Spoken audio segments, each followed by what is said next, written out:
नमस्कार. Voice of मुंबईमध्ये तुमच्या सगळ्यांचं स्वागत. आणि आज आपण जागे व्हामध्ये आपण तर जागं व्हायचं आहे, पण आज थोडीशी काय म्हणूया, विनंती म्हणा, आग्रह म्हणा, काही म्हणा, पण राजा आणि प्रजा ह्याचं नातंच वेगळं असतं ना. त्यामुळे जे शिवाजी महाराजांचे वंशज आहेत, सध्या ते बरेच सक्रिय आहेत, त्यांना एक काहीतरी सांगावं असं वाटलं. कारण काल आधी पहिल्यांदा त्यांचे काही शब्द ऐकले. ते खूप हल्ली सक्रिय झालेत मराठा आरक्षणाच्या बाबतीमध्ये. आणि पाठोपाठ नंतर जेव्हा चॅनल बदलला तेव्हा काल एक अतिशय अस्वस्थ करणारी अलीगडची बातमी, ती त्याच्यावर पण चर्चा सुरू होती की अलीगडमध्ये काही वराती चालल्या होत्या, त्यांना अडवलं गेलं, हिंदूंच्या पाठलाग केला गेला, मारलं गेलं, त्यांच्या प्रॉपर्टीवर, घरावर, शेतावर विकणे आहे, त्यांना हकलवून देण्यासाठी धडपड सुरू आहे, ही पाठोपाठ ऐकली. आणि मग राजांना सांगावं असं वाटलं की राजे, तुम्ही खूप मोठे आहात, तुम्ही स्वतःला का छोटं करून घेताय? कारण तुम्ही प्रत्यक्ष शिवाजी महाराजांचे वंशज आहात. शिवाजी महाराज केवळ महाराष्ट्रात नाही, भारतात नव्हे तर युरोपात सुद्धा, इतर अमेरिकेत, जिकडे तिकडे त्यांच्या युद्धनीतीचा अभ्यास आजही केला जातो. शिवाजी महाराज काही केवळ मराठ्यांचे नव्हते ना, ते आमचेही होते हो. आणि मी तर तुमच्या सातारची आहे ना, त्यामुळे मला तर तुमच्याबद्दल अधिक प्रेम आहे. आणि मग मला असं वाटलं की का बरं आमचे राजे, म्हणजे ज्या वेळेला तुम्ही आवाज उठवायला, तुम्ही तर तेव्हा लहान असणार कदाचित, 47 साली फाळणी झाली, तेव्हा तुम्हाला आवाज तुमचा ऐकता आला नाही, आम्हाला नाही ऐकता आला. त्याच्यानंतर परत अर्थातच 65चं युद्ध, 62चं युद्ध, 71च्या वेळेला खूप निर्वासित भारतात आले, तेव्हाही तुमचा आवाज ऐकता आला नाही. आता तुम्ही सक्रिय झालेला आहात, मात्र कृपा करून तुम्ही फक्त महाराष्ट्र, फक्त मराठ्यांचे नेते असं नका स्वतःला लिमिट करून घेऊ. कारण तुमचा रोल हा खूप मोठा, सगळा खूप मोठा आहे. आजही जेवढी शिवाजी महाराजांची त्या काळात गरज होती ना, आज तीच गरज तुमची भारताला आहे. तुम्ही खरंच मोठे व्हा राजे. आम्हाला तुम्ही असे मोठे झालेले बघायला खूप खूप आवडेल. तुम्ही मागाल तो त्याग आम्ही करायला तयार आहोत, तुम्ही मागाल ते तुमच्याबरोबर आम्ही द्यायला तयार आहोत. कारण मला वाटते शिवाजी महाराजांची महती मी सांगायची गरज आहे असं बिलकुलच नाही आहे. कशी होती स्थिती त्यावेळेला? तर तीर्थक्षेत्रे ते मोडिली, ब्राह्मणे स्थानभ्रष्ट झाली, सकळ पृथ्वी आंदोळली धर्म गेला, देवधर्म गो ब्राह्मण, करावया संरक्षण, हृदयस्थ झाला नारायण, प्रेरणा केली, शूर पंडित पुराणिक, कवेश्वर वैदिक याज्ञिक, धूर्त तार्किक सभानायक, तुमचा ठाई या भूमंडळाचे ठाई, धर्मरक्षी ऐसा नाही, महाराष्ट्र धर्म राहिला काही, तुम्हा कारणे. असे तुम्ही शिवाजी महाराज. मला वाटते पुढच्याच काही दिवसामध्ये, म्हणजे 6 जूनला त्यांचा राज्याभिषेक दिवस आहे. कारण त्याच्यापूर्वी शिवाजी महाराजांची ओळख काय होती? शहाजी राजांचा मुलगा, एका जहागीरदाराचा मुलगा. भले त्यांनी किती पराक्रम गाजवला असेल, काही केलं असेल तरी. आणि मग 6 जूनला तसं तुम्ही त्यांच्यावर राज्याभिषेक झाला आणि त्यांना सर्वमान्यता, छत्रपती झाले, राजा शिवछत्रपती झाला. अशा प्रकारच्या अनेक गाणी आपल्याला ऐका येतात.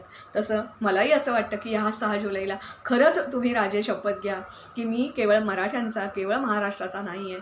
त्यांचं कल्याण, तुमचं मत काय असेल तुमच्यापाशी, माझं मत माझ्यापाशी, तुम्ही काय मत ठरवावं हे सांगणारी मी कोणीच नाही, तुमची एक प्रजा आहे, एवढंच. पण तुम्ही खूप मोठे आहात, तुमचा रोल खूप मोठा आहे, हे तुम्ही लक्षात घ्या. मला वाटते शिवाजी महाराजांची स्तुती मी काय गावी, मी तर पामर आहे. पण तरीसुद्धा तुम्हाला सगळ्यांना माहीत आहे की त्यांनी फक्त युद्ध जिंकली, लढाया जिंकल्या आणि स्वराज्य स्थापन केलं एवढं नाही आहे. तर त्यांनी असंख्य कामं केली. एक तर तरी पहिला आपला जो पूर्वी शहाजी महाराजांचा शिक्का होता तो बदलला, भाषा बदलली. फारसीच्या ऐवजी त्याच्यामध्ये संस्कृतमध्ये हा शिक्का केला. त्याच्यानंतर मला वाटते तुम्हाला माहिती आहे असंख्य किल्ले त्यांनी बांधले, असंख्य देवळं, फक्त महाराष्ट्रातली नव्हे, कर्नाटक, गोवा, तिथली देवळं त्यांनी पुन्हा बांधली. ज्या देवळं बांधून मशिदी पाडल्या होत्या त्या मशिदींची परत त्यांनी देवळं केली. खूप सोपं तंत्र असतं ते. मशिदींची देवळं किंवा देवळाची मशिदी, गाभारा पाडणं किंवा हे करणं आणि पश्चिमेला भिंत बांधणं आणि पाडणं, ते त्यांनी केलं. अनेक जडांना त्यांनी, म्हणजे गोब्राह्मण ज्याला म्हणतात तसं, अनेक जे साधू संत होते अगदी रामदास स्वामींच्या सकट, अनेकांना त्यांनी वतनं दिली. एवढंच नव्हे तर मला असं वाटतं तुम्हाला त्यांच्या याच्यामध्ये एक छत्रसाल हे जे राजे होते ते फक्त स्वतःच साम्राज्य विस्तार करत होते असं नाही, तर त्यांची दुखरी जखम त्यांना काय आहे ही दुखरी जखम त्यांना माहिती होती. मला असं वाटतं की त्यांचं वर्णन कसं केलं जातं, तर प्रत्यक्ष त्यांचे पुत्र जे होते संभाजीराजे, त्यांनी त्यांचं वर्णन असं केलं आहे बघा. यौवनारंभ गृहीत म्लेंचक्षय दीक्षा. याचा अर्थ असा होतो की म्लेंछांचा नाश करण्याची दीक्षा ज्यांनी यौवनाताच्या प्रारंभी घेतली आहे असा हा राजा, असं त्यांच्या पृथ्वी पुत्रांनी वर्णन करून ठेवलं आहे. परमानंद स्वामी या पृथ्वीवर ज्याचा अवतार यवनांचा नाश करण्यासाठी असं त्यांनी वर्णन केलेलं आहे. प्रौढ प्रताप पुरंदर, हे तर तुम्ही मला कितीतरी वेळा ऐकलं असेल. प्रौढ प्रताप पुरंदर, गोब्राह्मण प्रतिपालक, हिंदवी स्वराज संस्थापक, भोसले कुलदीपक, क्षत्रिय भूषण, मुघल जात संहारक, श्रीमान योगी, योगीराज, बुद्धिवंत, कीर्तिवंत, कुलवंत, नीतिवंत, धनवंत, सामर्थ्यवंत, धर्मधुरंदर, श्रीमंत श्रीमंत श्रीमंत, महाराजाधिराज, छत्रपती शिवाजी महाराज की जय, ह्यांचे तुम्ही वंशज आहात.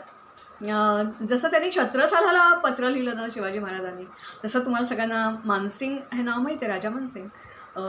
त्यांनी पूर्णपणे अकबराला आणि औरंगजेबाला आपल्या सेवा वाहिल्या होत्या. त्यांची आत्या यांनी मुलांच्या घरात दिली होती असं हे राजे. त्यांचा मुलगा रामसिंग जो होता ना, त्या रामसिंगला शिवाजी महाराजांनी एक पत्र लिहिलेलं आहे. ते पत्र दप्तरात उपलब्ध आहे. त्यालाही त्यांनी तेच म्हटलं आहे की तुम्ही स्वतःचा स्वधर्म सोडलात हो आणि तुम्ही मुघलांना जाऊन मिळालेत. त्याची त्यांनी जाण करून दिलेली आहे. पत्र खूप मोठं आहे, आता नाही वाचून दाखवता येत. आणि म्हणून मला असं वाटतं आहे की पुढचा जो 6 जून येता आहे, या 6 जूनला आत्ताचे जे राजे आहेत, सगळे राजे म्हणजे मला वाटते त्यांची गादी वेगवेगळ्या ठिकाणी आहे, त्या सगळ्यांनी अशी शपथ घ्यावी की या वेळेला 75 आपली पूर्ण होती आहे ना स्वातंत्र्याची, त्यावेळेला आम्ही शपथ घेतो की आम्ही शिवाजी महाराजांचे वंशज आहोत, हे आम्ही विसरलेलो नाही आहोत.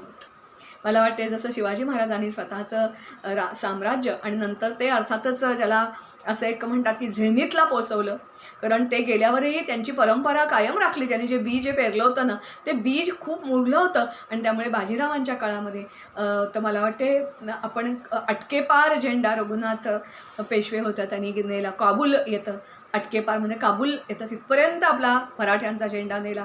अख्खं महाराष्ट्र, दिल्लीचे जे कोणी बादशाह होते ते नामधारी होते आणि सगळी सत्ता जवळजवळ महाराष्ट्राच्या याच्यात आलेली होती. यावेळेला पण ते स्वार्थी नव्हते, फक्त मी मोठा होईन असं नव्हतं.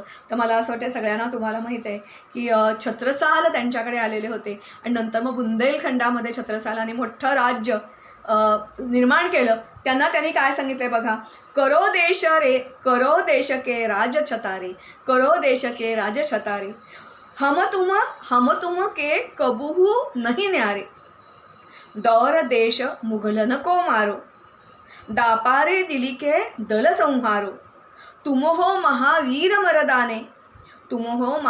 वरदाने, करी हो भूमि भोग हम जाने, जो इनकी तुमको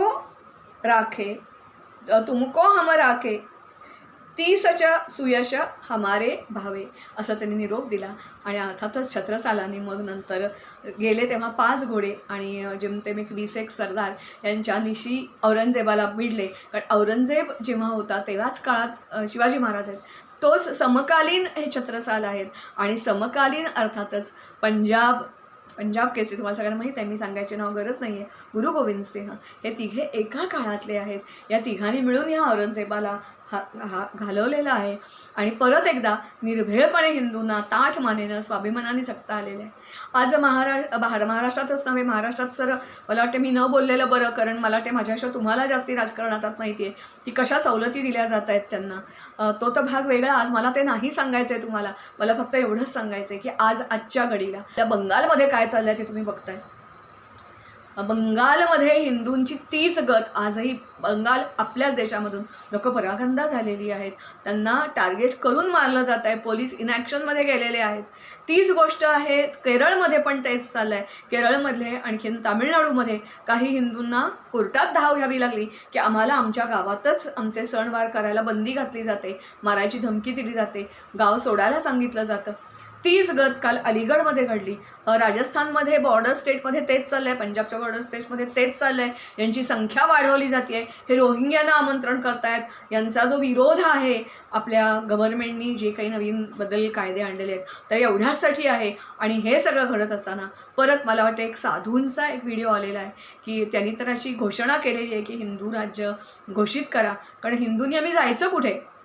मला असं वाटतं त्याच्याबद्दल मला काहीच बोलायचं नाही आहे. कोणाची मतं प्रत्येकाच्या आपापल्यापाशी. फक्त मला एवढंच वाईट वाटतं आहे राजे की तुम्ही खूप मोठे आहात. तुम्ही समजताना तेवढे फक्त महाराष्ट्रापुरते किंवा मराठ्यांपुरते मर्यादित नाही आहात. तुम्ही आमचे आहात, सकल हिंदूंचे आहात. आणि आज देश तुम्हाला बंगाल पुकारत आहे. बंगाल कुठे आलं माहिती आहे तुम्हाला? एक बॉर्डर आली पूर्वेकडे, पश्चिमेकडे राजस्थान पंजाब तुम्हाला पुकारतंय. वर उत्तरेचा जो काश्मीर आहे तो तुम्हाला पुकारतोय. दक्षिणेचा तामिळनाडू, आंध्र प्रदेश हा तुम्हाला पुकारतोय. राजे तुम्ही खूप मोठे आहात. तुम्ही नका स्वतःला लहान करून घेऊ. तुम्ही मोठे आहात. तुमचा मोठेपणा बघायला आम्ही खूप आसुसलेले आहोत. आरक्षण मुद्दा काय होईल ते होईल, होऊन दे.